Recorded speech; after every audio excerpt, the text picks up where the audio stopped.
Shalom. Bonjour, bon après-midi. Cela dépend de l'heure, dépend du moment où vous me recevez et à partir d'où vous êtes. Que Dieu vous bénisse. C'est moi, votre ami, votre frère, votre collègue, peut-être votre pasteur. Je m'appelle Jean-Luc Kamani, c'est ça mon nom. Mais je viens en tant que ministre de Dieu et serviteur de l'Éternel, mais aussi chrétien. C'est pourquoi je prends le temps de pouvoir vous parler et échanger avec vous à ces termes certaines choses. Par la grâce de Dieu, je suis encore devant toi aujourd'hui pour te parler de certains messages qui sont prophétiques. Et la première partie, elle sera totalement pour la RDC. Et la seconde partie, elle sera pour l'Afrique. Alors que Dieu te bénisse, toi qui viens d'avoir ce temps. Et que l'on prie pour la parole. Après, on va entrer dans le vif du message. Éternel des armées, Dieu d'Abraham, Dieu d'Isaac et de Jacob. Père, je demande à ce que tu sois celui qui domine et qui soit celui. Que tout ce que je dirai en ces lieux, Seigneur, soit pour ta gloire et soit pour t'honorer. Si je dis des choses qui ne t'honorent pas, qui ne viennent pas de toi, Seigneur Jésus-Christ, et que cela ne sorte pas de ma bouche. Mais si tout ce que je dirai vient de toi, autorise que cela soit sorti avec action de grâce. Et que mon frère et ma soeur puissent le recevoir et puissent l'écouter.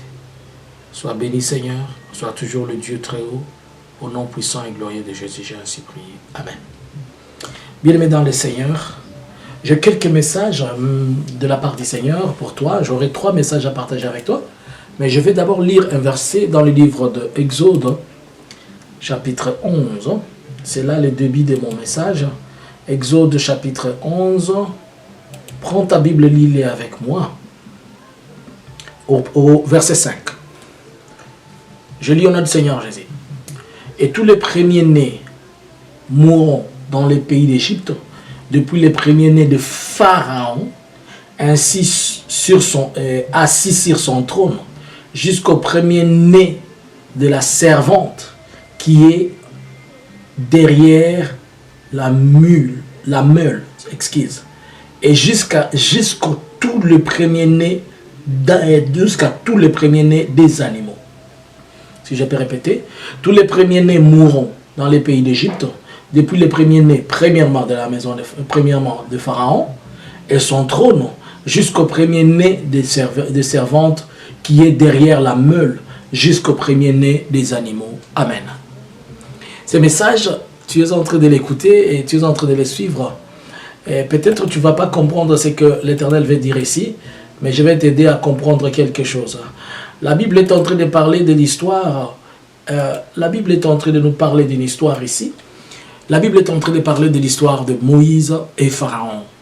Mais là, ça devient dans un autre contexte. Alors, il y avait un jour le peuple de Dieu qui était en Égypte, qui souffrait tellement que Dieu se décida d'envoyer un certain Moïse pour aller le sauver. Moïse informa tout ce que Dieu avait dit, mais Pharaon n'écoutait rien. Il a d'abord commencé à changer l'eau en sang. Pharaon n'a pas compris le langage de Dieu. Il a amené la famine avec cette eau-là. Le bétail ne pouvait plus avoir de quoi boire. Aussi, la végétation ne pouvait pas croître. Pharaon ne comprenait rien. Il y a eu des grenouilles qui sont venues. Pharaon ne comprenait rien. La peste descendit. Pharaon ne comprenait rien. Et Dieu continue à endurcir le cœur de Pharaon, vous savez. Et Pharaon, jusque-là, il ne comprenait rien. Les temps sont passés, ils sont passés. Et Dieu a commencé même à envoyer la peste sur leur peau. Mais Pharaon ne trouvait pas. Ce sont des choses qui se passent là-bas, ça ne se passe pas chez moi. Et une fois quelque chose se passe dans le palais, il y a des grenouilles, il appelle Moïse, viens faire partir ces histoires et puis vous allez sortir. Il fait semblant de négocier avec Moïse. Moïse lui donne une large de manœuvre. Après, le papa s'en va. Il revient à lui-même.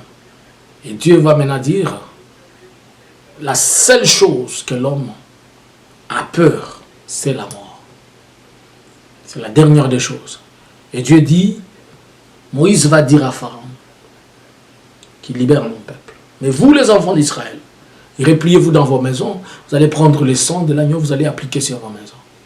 Et moi, je vais passer dans la maison de Pharaon. Premièrement dans la maison de Pharaon. Il n'a pas dit qu'il va passer dans les pays. Je vais passer premièrement dans la maison de Pharaon. Je vais commencer à tuer les gens dans la maison de Pharaon. Ça, c'est Dieu, ce n'est pas moi. Quand je vais commencer à tuer les gens dans la maison de Pharaon, et après,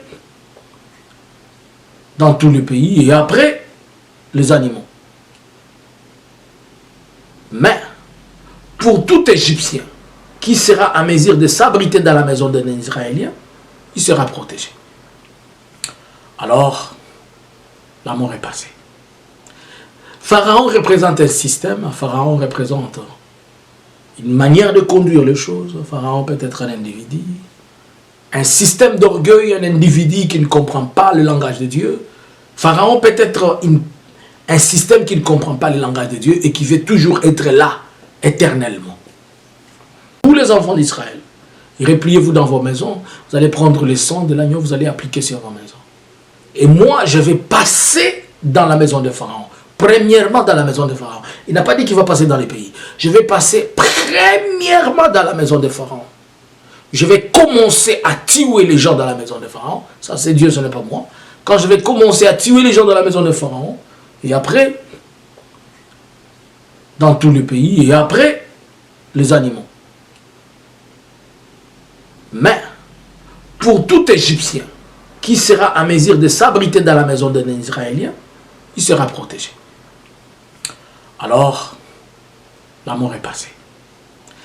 Pharaon représente un système, Pharaon représente une manière de conduire les choses. Pharaon peut être un individu, un système d'orgueil, un individu qui ne comprend pas le langage de Dieu. Pharaon peut être un système qui ne comprend pas le langage de Dieu et qui veut toujours être là, éternellement. Alors que Dieu s'est décidé, il dit non, c'est fini pour ce temps, vous devez libérer ce peuple qui part. Mais Pharaon ne comprend pas. Et Dieu va dire, attends, je vais d'abord commencer à toucher dans la maison de Pharaon. Et Dieu va amener la mort dans la maison de Pharaon. Ça a commencé à prendre tout ce qui était considéré comme premier-né, tout ce qui était considéré comme je ne sais quoi, dans la maison de Pharaon. Il n'a pas commencé ailleurs, il a commencé dans la maison de Pharaon. Et là, on criait, aidez. C'est ce qui s'est passé en Égypte. Hein? Les gens crient, aidez. Et pendant ce temps, Dieu continue toujours à endurcir le cœur de Pharaon. Il veut que Pharaon ait un cœur endurci pour que Dieu le fasse bien tomber. Mais Pharaon, avec le fait qu'il a vu la mort à gauche, la mort à droite, la mort partout, il a eu quand même peur. Mais Pharaon ne pensait pas qu'il allait mourir. Hein? Il croyait que seulement la mort était pour les autres. Et Pharaon a continué ce comportement. Et la Bible dit que tous les premiers-nés des Égyptiens jusqu'au dernier, c'est-à-dire tous ceux qui sont dans les systèmes de Pharaon, jusqu'à la sentinelle, jusqu'au dernier, tous ceux-là qui se confient dans des divinités qui ne sont pas Dieu, tous ceux-là qui n'ont pas confiance à Dieu, tous ceux-là qui servent, qui travaillent avec Pharaon, mais leur foi est connectée aux dieux, aux petits dieux, aux déesses, aux principautés, aux quoi de chez Pharaon. Il a commencé à balayer. Il a dit seulement ceux qui vont s'abriter dans la maison des Égyptiens et des Israéliens et qui seront couverts du sang de l'agneau. Tu peux être dans la maison de Pharaon, mais Jésus te demande de te couvrir du sang de l'agneau. Tu peux travailler avec Pharaon, mais Jésus te demande de ne pas adorer les dieux de Pharaon. Tu peux manger à côté de Pharaon, mais n'adore pas le Dieu de Pharaon. Adore pas le Dieu de Pharaon. Adore notre Dieu. Tu peux festoyer avec Pharaon, mais attention, ne danse pas sa danse. Ne mange pas ce que Pharaon mange. Daniel était aussi dans la cour du roi. Un prophète, un politicien. Il a dit quoi? Nous ne sommes pas habitués à vos repas. Nous sommes habitués à manger de l'herbe verte. Ça, c'était mon premier message. Mais jusque-là, Pharaon ne va rien comprendre. Puisque l'objectif, c'est que Dieu endurcisse le cœur de Pharaon et amène totalement Pharaon à la chute. Ce n'est pas le diable, c'est Dieu lui-même qui opère des choses. Lisons 2 Rois. Ne me dites pas prophète, tu es trop prophétique. Non, je suis seulement un serviteur de Dieu. 2 Rois, chapitre 2, le verset 23. Tu as compris ce que je t'ai dit? J'espère. Je suis dans 2 Rois chapitre 23, le verset 2. Le roi s'était né sur l'estrade et il traitait alliance devant l'Éternel. S'engagea à suivre l'Éternel et à observer ses ordonnances, ses préceptes et ses lois de tout son cœur, de toute son âme, afin de mettre en pratique les paroles de cette alliance écrite dans les livres, et tous les peuples entrent dans l'alliance. Amen. La Bible est en train de nous dire ici que le roi va faire alliance avec Dieu pour l'intérêt du peuple de Dieu. Mais le roi va se tenir devant Dieu, il va dire à Dieu, aujourd'hui je prends alliance avec toi. Et Dieu est content que le roi se dise, oui, je vais faire, je vais faire, je vais faire. Ah ouais, Dieu dit, mais c'est bon, le roi a pris alliance avec moi. Mais attention, lorsque le roi ne respecte pas l'alliance qu'il a prise avec Dieu, il tourne la malédiction, il tourne la bénédiction en malédiction, puisqu'ils ont déjà alliance. Quand vous vous prenez, vous dites, moi j'appartiens à Dieu, je suis avec Dieu, je veux marcher avec Dieu, solennellement tu fais quelque chose au nom de l'Éternel des armées, tu ne jureras point le nom de l'Éternel en vain. Mais, alors le roi, il se tient debout, il fait alliance avec l'Éternel. Mais quand le roi tient alliance avec l'Éternel, il oublie d'exécuter ce qu'il a fait, ce qu'il a dit solennellement devant Dieu, puisqu'il a mis tout un peuple dans cette alliance. C'est la parole. Je vis quelque chose. L'Esprit de Dieu m'a aidé, il m'a ouvert les yeux spirituels et m'a amené à comprendre quelque chose. Suis-moi attentivement. Je vis un politicien congolais, hautement placé. Je le vis en prison. Ne dites pas que c'est lui qui est en prison maintenant. Non, non, je n'ai pas parlé de VK. Je vous dis seulement je vis un politicien. Ne dites pas, oh, le prophète a dit que c'est lui. Non, ce n'est pas lui. Même si c'est lui, je n'ai pas dit que c'est lui. J'ai dit seulement je vis un politicien. Mais ce politicien-là, je le connais, je le vois, je connais son nom. Mais je le vois en prison. Lorsque je le vois en prison, je vois un homme blond qui fit ancien secrétaire représentant du secrétaire général des Nations Unies. À l'époque, je me répète, je dis que je vois un politicien en prison. Et puis je vois l'homme blanc qui vient le voir, le visiter dans la prison. Lorsque l'homme blanc vient le visiter dans la prison, il commence à parler. Et après avoir parlé, l'homme blanc quitte la prison.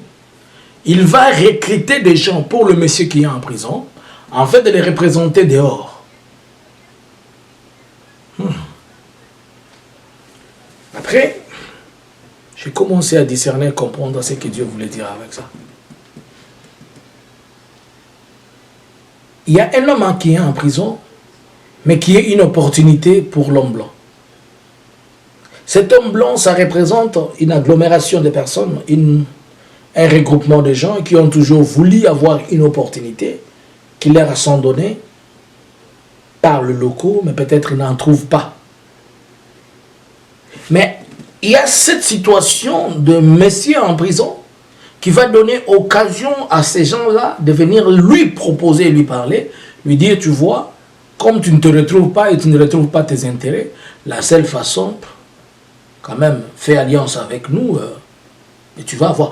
La Bible dit dans 2 Rois chapitre 23, le verset 3, il fait alliance devant l'Éternel pour le peuple. Ne fais pas alliance devant un homme pour ton propre intérêt, mais pour l'intérêt du peuple. Et si tu fais cette alliance-là, cette alliance va t'écouter, bien que ça peut te rapporter, mais attention. C'est-à-dire seulement que la situation de la présence de cet homme-là va bénéficier à un groupe de gens par rapport à une proposition qui peut être faite. Je ne vais pas beaucoup dire.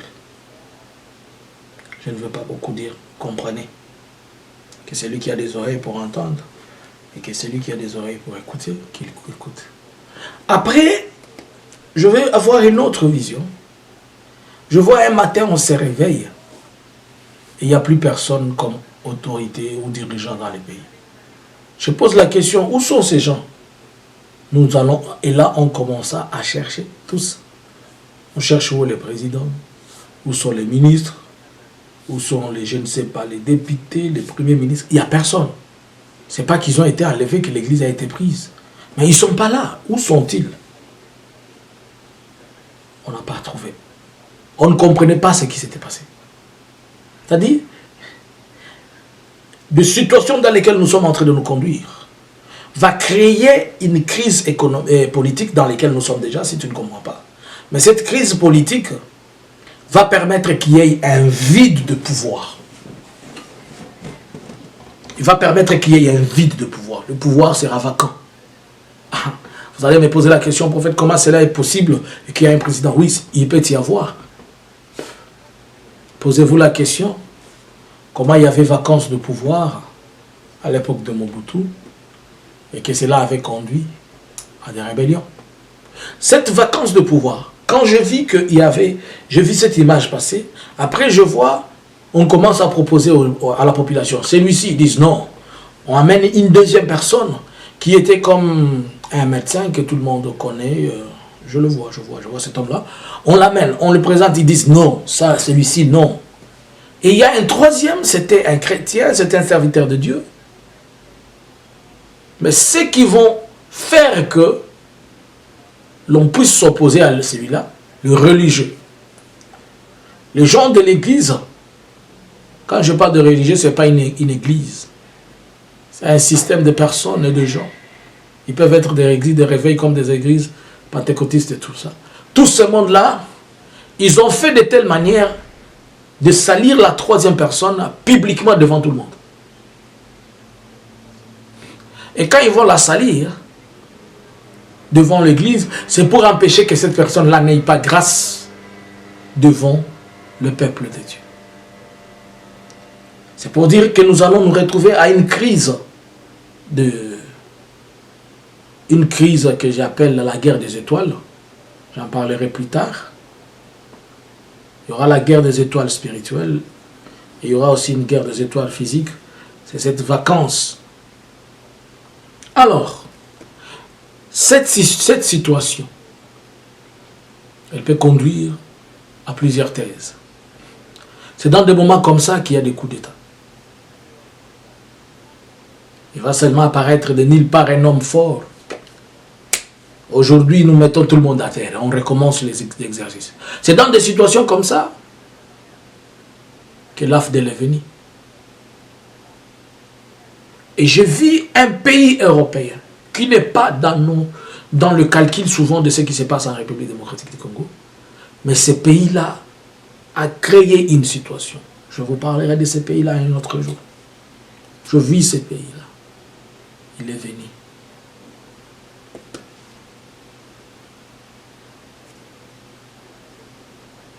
Kabadiri Chamadaraka.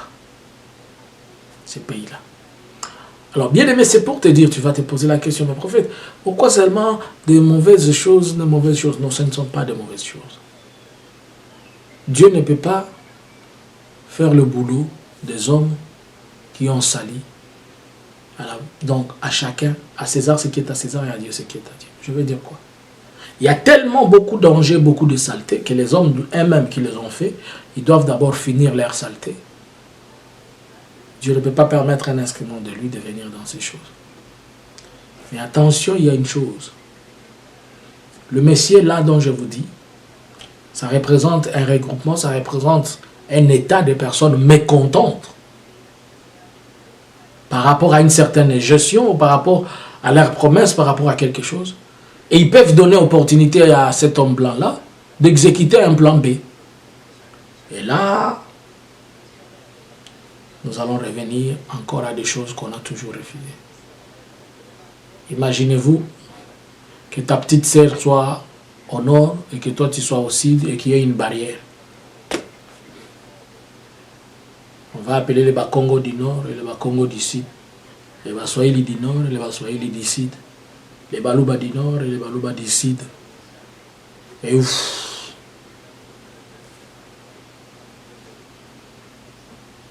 Que Dieu nous préserve et que Dieu nous protège. Dieu d'Abraham, Dieu d'Isaac et de Jacob. Seigneur, je t'en conjure, je t'en supplie. Soit c'est lui qui écoute et soit c'est lui qui nous exauce. Que ces choses se fassent selon ta volonté. N'autorise pas que une personne qui n'est pas dans ta volonté vienne perturber tout un plan de ta volonté. Sois béni, sois exalté, Seigneur. Au nom de Jésus. Amen. Que Dieu vous bénisse, bien-aimés. Shalom.